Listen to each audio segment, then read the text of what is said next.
Haven't done season 5 yet. I'm going through a lot of personal things. I'm going through YouTube right now and watching fan theory show videos on Red versus Blue. I'm probably going to pronounce your name wrong here, but I will tag you in the description. But EruptionFang, how you pronounce that? Sorry for mispronouncing. He does a lot of theories. Yes, EruptionFang. I apologize for mispronouncing it. But he today released a video, What Happened to Agent Georgia. It's a 12-minute video, and I just watched it. And I'm not in no way taking away from what you did. You did a great video. I just want to throw out a theory, and I'm rewatching the whole series right now because I don't have a life, but it helps me calm down with what's going on in my life right now. He did go on a theory where a couple different people that we've met could be Georgia. One person he didn't come to. And right now, I'm in season 8. Right now I'm at the part where Meta has just captured Epsilon Beta. And now he can use all of his special abilities again because he has Text or Beta as his AI that can help him control everything. So he got his invisibility back, he got his shield back, he got all that back. And sorry. And it's making me think of something. In season 7, when they finally meet back up with Tucker, and they explain to Tucker the events of season 6, he doesn't question Church being the alpha. He says, yeah, you guys didn't know? I'm thinking of multiple other times. Earlier in season 8, where I'm at right now, when Epsilon Beta is brought back, or it's the first time she is brought in, but Epsilon Beta is in, she is kicking the Red's ass. But he goes blow for blow with her. She hits him, he hits back. He stabs her, she hits back. They go blow for blow. But none of the other guys can. They can't even get a shot on her. Even Simmons throwing a rocket launcher, it just misses her. It was a reference to Halo 2 where the missile launchers were trackable. They heat censored. I know that's what they were making fun of there, which, if you think about it, she's a robot. Why was it even tracking? I know some people want to throw out there, while the heat from the electricity was throwing. Well, I don't think the heat from that robot was more than the heat coming out of Tucker, Simmons, Church, and all them. Well, Church is a robot too, but next thing is when they are fighting the beta. Again, one of the best freelancers. He goes blow for blow with. Yes, the meta wins there. But he does get a couple hits in. And it is eventually a combination of what Tucker did and what Sarge did that ended up killing the meta. With Tucker's sword getting stabbing, yes. The beta did walk away from that hit. But with Sarge getting the crane on him and Simmons and Griff kicking it off, or the Warthog off, dragging him down, is what drowned him. Next time, now, that's the end. Now, back in season 7, when they did meet up with Tucker, he went blow for blow, or at least it is implied that he could go blow for blow because he was holding off his own against CT, which We do find out CT was a freelancer, but we do end up finding out later on CT died, and it was part of the insurgent team that had her armor. But I would like to think the guy who took over her armor, being why he could fight the freelancers, were at 3-level lancers. Again, he fought off CT and those aliens. The rest of his squad didn't make it, but he did. He went blow for blow with another freelancer level.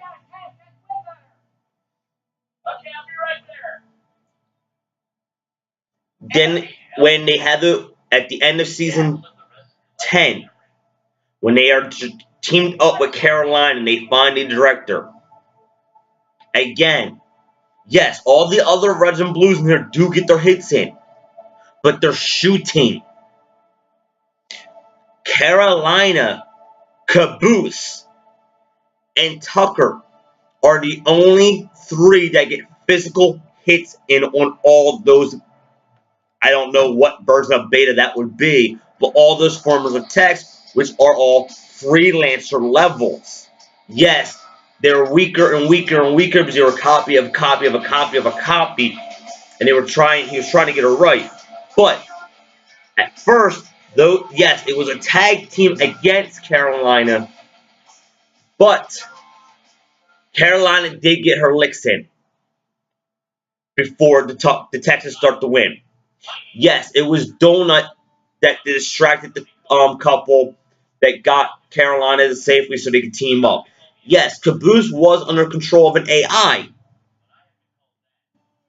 Tucker, no AI, no freelancer training, is going literally with freelancers. How is a dumb soldier able to keep up with freelancers?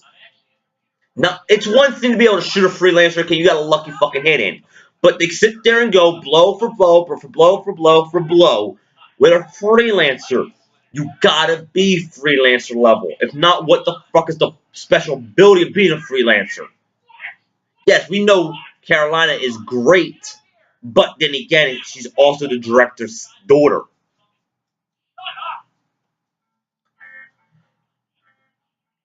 Now, after that, when they get to chorus, he does go blow for blow with Felix. And he's actually, the sad part is, he does get some good licks in on Felix. Again, somebody who just kicked Washington Carolina's asses. Again, Carolina and Washington were doing the same exact thing Tucker was doing, was distracting Felix and Locust. But still, I don't think Washington Carolina were sitting there going extremely weak so that there was a chance for them to get killed. I think they were still going, say, 90% rather than 100%. More, they were blocking than they were actually hitting. They were hitting enough so that, yes, hopefully Felix and Locust wouldn't catch on. Wait, you're not swinging at me. You're only blocking. You need me distracted on you. You can't go for that chance of when you hit me, I just have to turn around. What the fuck's Caboose doing up there? So they were distracting him. Again, that was the same thing Tucker was doing. He was getting him to talk so that he could record him to get him to admit to what he did. But he still goes fucking blow for fucking blow with Felix. Yes, it's arguably who's better between Locust and Felix. Locust does look at himself as a soldier. Felix has no problem admitting he's a fucking lunatic. Okay? Now, when Sharkface comes up, yes, Tucker does not get a shot with Sharkface. He goes straight after Carolina and Washington. One, for what happened with Sharkface, he does not know of Georgia. All he knows of is Carolina and Washington. Now, one thing that will prove me out here is, yes, in Season 13, they did get a hold of Price. I'm sorry, I forget his first name. but he was part of Project Freelancer. If Tucker wasn't Freelancer, also, yes, you could fight. Well, why wouldn't Price just realize, wait, Tucker? His name is not Tucker. That's Agent Georgia. Could have ratted him out. Unless the director and Agent Florida went behind Price's back because of the director not knowing who he could trust, and yes, brought in Agent Georgia, Tucker, to help protect the Alpha. Which again would go back to season 1 when Church first became a ghost. Why he didn't freak out. Caboose was a little scared, but he accepted it. That does go to back to the other theory that Caboose is Agent California. I'm not going on that one right now. I would love if Caboose was Georgia. That would be freaking awesome. Or it should be California. I'm going on Tucker's being Georgia. Okay? Sorry. The whole thing with going blow for blow, that was season 12. My apologies on that. That was season 12. He went blow for blow with Felix. Now, in season 13, Chorus is no longer in the Civil War. All the Reds and Blues have been promoted to commanders. They are all leading the armies, of course, to go up against Coron. Tucker is one of the best soldiers. He's the one that goes off with Carolina. Him, Carolina, and Sarge go off on a lot of special missions. It is Tucker and Sarge who is with Carolina when they take the base. When Epsilon starts talking about the floating tower, which right after that they find out does mean something. Okay?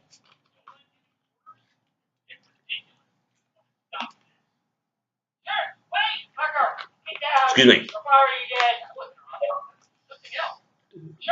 Now, this is where the whole thing started. I was going to make it as a joke, but then actually I sat back and started thinking of this, where I got serious with the theory.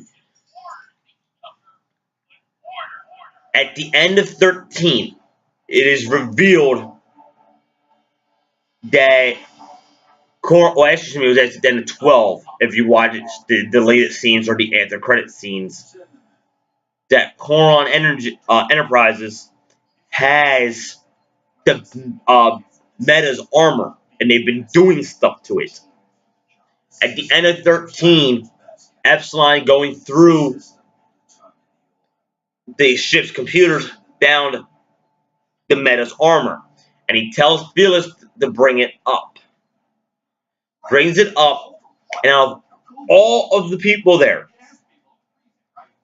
he chooses Tucker to take the Meta's armor. Look, and also, Tucker is the only one who else has special abilities in his armor. Yes. Wash did say back in season 6, everybody has that microphone thing. But the only 2 people who ever used it was Wash and Tucker. Or excuse me, Church. It was Washington Church. Caboose never heard that thing. The Reds didn't hear, but they heard the echoing, but they didn't hear how he was able to do it.